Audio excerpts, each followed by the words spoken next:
लो जी भाई लोग, day 2 and हो चुका है Pakistan versus south Africa. Day 2 के एंड के ऊपर ना कंपोजिशन या प्रेपोजिशन बनेगी कि आज का दिन मेरे नज़दीक 70% साउथ अफ्रीका का रहा, 30% पाकिस्तान का रहा है। पाकिस्तान हैड देयर चांसेस, ये अपोजिट भी हो सकता था। 70% पाकिस्तान लेकर जा सकता था, 30% साउथ अफ्रीका लेकर जा सकता था, but at the moment Pakistan ने पहली इनिंग्स में किए हैं अपने 333 रन्स, ठीक हो गया। साउथ अफ्रीका ने किए हैं 185 और उनके 4 आउट हैं, पाकिस्तान के ऑल आउट हुए। अच्छा, अब साउथ अफ्रीका के पास 6 विकेट्स हैं बकाया और 148 रन्स वो पीछे हैं अभी। तो कल पाकिस्तान को आकर इनका बैटिंग कोलैप्स करना पड़ेगा, क्योंकि जितनी कम लीड होगी, ये जिस तरह की विकेट है और जिस तरह की हमारी बैटिंग लाइनअप है, क्योंकि हम आज माशाल्लाह से एक मरतबा फिर एक बैटिंग कोलैप्स का शिकार हुए हैं। हमारी बैटिंग लाइनअप ना जामन का दरख्त है, एक मारो ना पत्थर नीचे से कुड़ुल कुड़ुल कुड़ुल जामनों की जैसे बारिश होती है ना, वैसी ही हमारी एक विकेट गिरती है और उसके बाद विकेटों की बारिश हो जाती है। हमने आज साउथ अफ्रीका को 17 रन के ऊपर 5 विकेटें दी हैं, 17 रन के ऊपर। आज हमने पूरे दिन में, कल हमने 259 किया था, ठीक है, तो 259 हमारे थे, आधी टीम हमारी थी, लुढ़क गई थी। हमने कहा कि यार ये थोड़ी इसकी पार्टनरशिप चल जाए ना, आगा जी की और छोटा डॉन की, सऊद शकील की, तो कोई बेहतर थोड़ी हम पोजीशन में आ जाएंगे। अब वो पार्टनरशिप तो लगी 70 रन की, ठीक है, वो ठीक जा रहे थे दोनों। हमने आज ना बैटिंग, मतलब इन अ वे हमने विकेट्स थ्रो की हैं।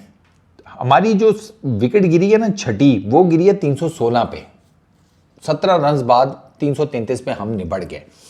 अच्छा, पहले जरा पाकिस्तान की बैटिंग की बात करते हैं। सऊद शकील ने अपनी विकेट थ्रो की है। सलमान अली आगा को इन अ वे कि वो तो उसने खैर एक पुल शॉट मारा था, तो वो भी बड़ा रिस्की था, वो लेग साइड पे, याद है उसने फील्डर ने मारी डाइव, लेकिन वो उसके हाथ में आया नहीं, मेरे ख्याल है रबाडा के अगेंस्ट शायद मारी थी। तो खैर चलो, अब वो उससे महाराज का आम बॉल नहीं खेला गया, वो LBW हुआ। फिर उसके बाद साइम अयूब कह रहा हूँ, सऊद शकील, यार महाराज को आप खेल रहे हैं फ्रंट फुट पे जाके एंगल्ड बैट के साथ। मुझे सऊद की ये शॉट की खुदा की कसम नहीं समझ में आई कि महाराज को फ्रंट फुट पे जाके, जबकि वो आपके अराउंड द विकेट बॉलिंग कर रहा है, उसका ओवर वो वाला बनेगा ना, तो वो इस तरफ से आपको बॉलिंग कर रहा है, तो उसकी गेंद तो टेक्निकली डायगोनल जाएगी ना, ठीक है। तो ऐसी गेंद के ऊपर आप क्यों फ्रंट फुट लाकर एंगल्ड बैट दिखा रहे हैं? आपको पता भी है स्लिप खड़ी है। सऊद ने उधर स्लिप में कैच पकड़ा दिया, अजीबो गरीब किस्म का जिसे कहते हैं सऊद का वो शॉट था। I am seriously, it was nothing shot. 66 Saud ने किए हैं, 45 आगा जी ने किए। उसके बाद लाइन है शाहीन शाह अफरीदी, वो छक्का मारने के चक्करों में महाराज ने बोल्ड कर दिया। अच्छा, फिर उसके बाद साजिद खान महाराज को गया बेचारा फ्रंट फुट पे खेलने, फ्रंट फुट पे बाबर आजम नहीं खेल पा रहा, बाकियों ने किधर महाराज को खेल लेना है, उसका भी आज निकला, स्लिप में मारते उनके हाथों कैच। फिर आसिफ अफरीदी, उसने एक मारा चौका कीशा महाराज को स्ट्रेट डाउन द ग्राउंड, लेकिन उसके बाद फिर लूपी से उसने टेली से गेंद फेंकी हैं, कुछ मेरा ख्याल है 60-70 किलोमीटर पर आवर की। आसिफ भाई फिर गए लेग साइड के ऊपर पेलने, लेकिन आसिफ भाई जल्दी करके गेंद बाद में पहुंची, मतलब आसिफ भाई अंगड़ाई ले चुके थे, फिर उसके बाद गेंद उनकी जाके विकेटों में लगी है। वो अपनी तरफ से घुमा चुके थे सारा अपना, जिसे कहते हैं ना गजर, जो उनके हाथ में था बल्ले के नाम के ऊपर, पीछे से विकेटों में गेंद तब जाकर लगी है, इतना ढीला बॉल था वो। आज की सारी विकेटें 5 की 5 जो गिरी हैं महाराज ने ली हैं। फैंटेस्टिक बॉलिंग सर, 7 विकेटें ली हैं महाराज ने पहली इनिंग में, 7 फॉर 102, 42.4 ओवर्स की हैं, सबसे ज़्यादा। सेकंड मोस्ट बॉलिंग जो की वो हार्मर ने की, उसने 25 ओवर किए, 75 रन दिए, 2 विकेट्स लिए हैं। मुत्तू सैमी ने टोटल 4 ओवर किए, आप अंदाज़ा करो, सिर्फ 4 ओवर्स मुत्तू सैमी ने, और पिछले मैच में 11 विकेटें हैं उसकी। पहले मैच में 11 विकेटें लेने वाला पहली इनिंग्स में सिर्फ 4 ओवर्स करके गया है। बड़ी एस्टॉनिशिंग, जारी बात है, महाराज उनका मेन एस है ना, मेन एस स्पिनर उनका वही है, त्रुप का पत्ता उनका महाराज है ऐसी विकेटों के ऊपर। अब होता है महाराज की 5 जो बेस्ट बॉलिंग परफॉर्मेंसेज है ना, उसमें से 2 हैं मेरा ख्याल है एशियन कंडीशंस में, बाकी एक उसकी क्यूबेका में है, एक शायद उसने सात सात सात विकेटें उसने, मेरा ख्याल है एक क्यूबेका, एक जोबर्ग में शायद है, एक न्यूजीलैंड में है कहीं, वेलिंगटन में भी उसने 6-7 विकेटें ली हुई हैं, 6 विकेटें न्यूजीलैंड के अगेंस्ट।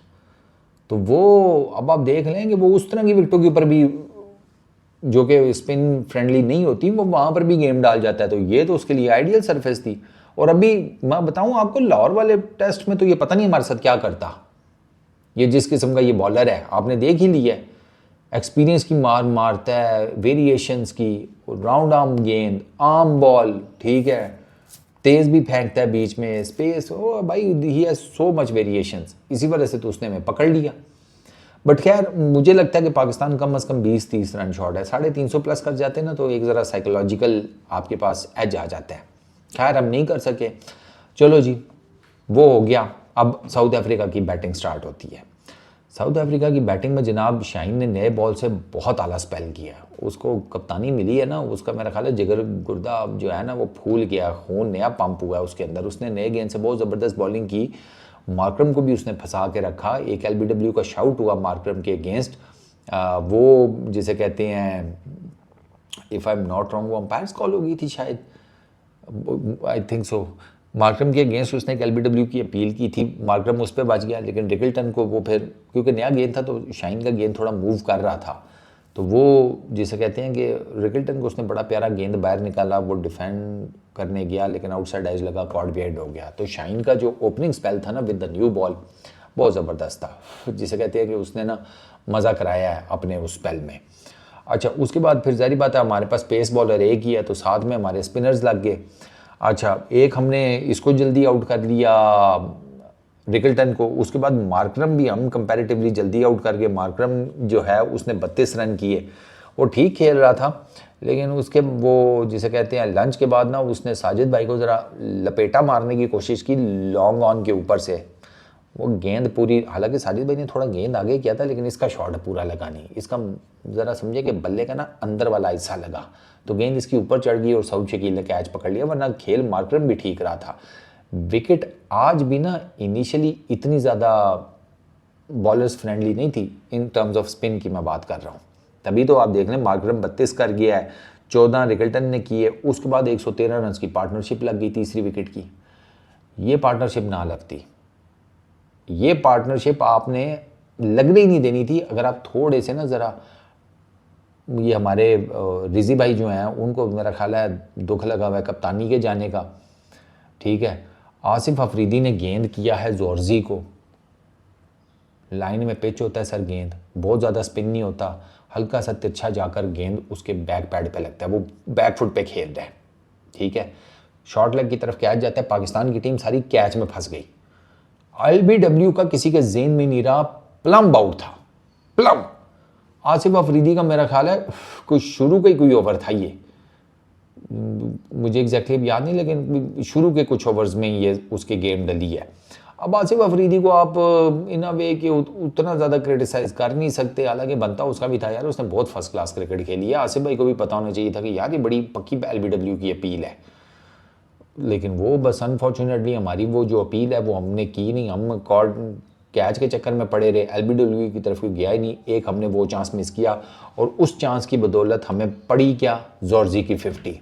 अच्छा, स्टब्स का एक कैच ड्रॉप कर दिया साजिद भाई ने अपनी गेंद के ऊपर, पकड़ना चाहिए था उनको, क्योंकि सीधी सी बात है इंटरनेशनल क्रिकेट में ना इस किस्म के चांसेस आप छोड़ नहीं सकते। एक तो स्टब्स का कैच ड्रॉप हो गया, फिर स्टब्स का जनाब मेरा ख्याल है साजिद भाई की गेंद थी शायद, वो उसका एक एज लगा है, उसने डिफेंड किया, एज लगा, गेंद पीछे विकेटों के ऊपर से बाउंस कर गई, तो वो विकेटों में भी जा सकती थी, वो भी नहीं हुआ। तो उसका हमें क्या खमियाजा उन दो चांसेस का भुगतना पड़ रहा है कि स्टब्स इस टाइम 68 के ऊपर बैटिंग कर रहा है, 184 बॉल्स खेल के। इस पूरी सीरीज़ में अभी तक किसी बैट्समैन ने इतनी बॉल्स नहीं खेली, तो ये in terms of ball longest innings बन गई है इस सीरीज़ की। आप अंदाज़ा करें सीरीज़ में कोई 184 गेंद करने खेला, स्टब्स को भाई फुल क्रेडिट जाता है, जॉर्जी को भी क्रेडिट जाता है। उन दोनों ने बहुत ज़बरदस्त बैटिंग की है और वो लगे रहे हैं टुका टुक टुका टुक टुका टुक। हत्ता कि वकार यूनुस भी बोल पड़ा कि भाई ये विकेट जो है ये आगे जाकर मज़ीद रफ होगी, मज़ीद इसमें स्पिन होगा, क्योंकि फिर जैसे जैसे दिन ढलता गया ना तो फक्के उड़ने शुरू हो गए फिर विकेट में से मिट्टी के। तो वकार यूनुस वाज लाइक कि यही आइडियल टाइम है, मार मूर लो, रन्स बना लो, बाद में तो नहीं इस विकेट के ऊपर इतने रन्स बनेंगे। और मेरा ख्याल है कि वकार भाई की ये जो बात थी ना ये उन्होंने इवेंचुअली सुन ली, जॉर्जी ने भी और स्टब्स ने भी। जो फाइनल सेशन था ना उसमें उन दोनों ने फिर शॉट्स खेली हैं, उन्होंने चौके छक्के भी मारे हैं। जॉर्जी ने 2 छक्के मारे, 1 चौका, स्टब्स ने 6 चौके, 1 छक्का। इनकी ये जो बाउंड्रीज है ना ये मैक्सिमम आई हैं फाइनल सेशन में, ठीक है। और ऐसे लग रहा था कि ये ले जाएंगे आज का दिन खींच कर साउथ अफ्रीका के लिए। आखिरी पौने घंटे में ना आसिफ भाई के हाथ का जादू चला। पहले आसिफ भाई ने LBW कर दिया जॉर्जी को। जब आप लेफ्ट हैंडर हो, राइट हैंडर हो, अगर आपको गेंद आ रहा है ना तिरछा, ठीक है, ये अब ज़रा समझना कि गेंद डायगनल आ रहा है, तिरछा, ऐसे नहीं सीधा गेंद नहीं आ रहा, तिरछा गेंद आ रहा है। आप कह लो कि बॉलर जो है वो थोड़ा सा ज़रा परे निकला है, जो क्रीज होती है, जो बॉलिंग लाइन होती है, जो परली तरफ, उसके करीब से अगर वो गेंद फेंकता है तो आपको वो डायगनल आएगा गेंद, तिरछा। तो जब आप बैक फुट पे होती है ना तो ये जो तिरछा गेंद होता है ना इसको कैटर करना थोड़ा सा मुश्किल हो जाता है, स्पेशली स्पिन विकेटों के ऊपर। क्योंकि अगर तो गेंद सीधा पड़ रहा है तो आपके पास ना थोड़ा सा ना एक दिमाग में कैलकुलेटर होता है कि ये आ रही है लाइन, यहाँ पर टिप्पा इसका पड़ेगा, स्पिन इतना, आप ना 19-20 की कैलकुलेशन, या चलो 19-20 भी छोड़ो, 15-20 की कैलकुलेशन कर ही लेते हैं कि यार स्पिन होकर इतना की आ जाएगा। और ये डायगनल गेंदों का नहीं समझ में आता। एक तो वो एंगल से रही होती है अंदर, ठीक है, उसके बाद पढ़ के और कितना अंदर होंगी वो आपको आइडिया नहीं होता, क्योंकि सीधी गेंद पढ़कर कितना होगी वो आसान है जज करना, डायगनल पढ़ के कितना फिरेगी वो नहीं है। जॉर्जी इस चीज की मार खा गया। जॉर्जी को इस तरह का डायगनल गेंद पड़ा, वो बैकफुट के ऊपर था, LBW की शाउट हुई, अंपायर ने नहीं दिया। पाकिस्तान के 2 रिव्यूज ऑलरेडी ज़ाया हो चुके थे, एक वो लेग स्टंप के बाहर, मेरे ख्याल दोनों ही शायद लेग स्टंप के बाहर पिच होकर हमने ज़ाया कर लिए। एक नोमी भाई की अपील थी, एक शायद शाहीन शाह अफरीदी की थी, या इस तरह। हमारे रिव्यूज़ आज हमने फुदू लिए हैं, रिव्यूज़ में मज़ा नहीं आया यार आज, ठीक है ना। तो अब एक ही रिव्यू था, अंपायर ने नॉट आउट दिया हुआ था। आसिफ भाई वॉज वेरी मच एनिमेटेड के यार सीन है, रिजवान ने भी फुल बैक किया। शान मसूद ने कहा बढ़ गए देखा जाएगा, हमने कहा इससे तो जान छुड़ाओ, रिव्यूज़ की टेंशन से निकलो। वो फिर रिव्यू पाकिस्तान के फेवर में आ गया, जॉर्जी LBW हो गया। उसके बाद आया अपना ब्रेविस, और ब्रेविस जो है उसको आसिफ भाई ने ऑर्थोडॉक्स स्पिनर फेंका, वो पड़ के बाउंस हुआ। अब आसिफ भाई का कदर ठीक ठाक लंबा है तो वो नेचुरल बाउंस जनरेट करते हैं, ठीक है ना, उनकी गेंद में एक नेचुरल बाउंस है बिकॉज ऑफ हिज हाइट। तो वो जो ब्रेविस है वो उस हाइट को काउंटर नहीं कर सका, उसका आउटसाइड एज लगा। सलमान अली आगा आपको पता है स्लिप में चीता, उसने पकड़ लिया। तो 2 विकेटें जो है ना ये आखिरी आधे पौने घंटे में गिरी हैं साउथ अफ्रीका की, वरना साउथ अफ्रीका बड़ा तगड़ा किस्म का जा रहा था। इनकी 167 के ऊपर इनकी विकेट गिरी है, तीसरी 167 के ऊपर। तो तब तक लग ऐसे रहा था कि साउथ अफ्रीका जो है ये स्टब्स और जॉर्जी ये निकाल लेंगे इन अवे के बकाया के जितने भी ओवर्स रह गए हैं दिन के, लेकिन नहीं, आसिफ भाई ने आकर हमें 2 क्रूशल विकेटें अब दिलवा दी हैं। अब साउथ अफ्रीका से आप क्रेडिट इस वजह से नहीं ले सकते कि यार उन्होंने आज के दिन में डोमिनेट किया है।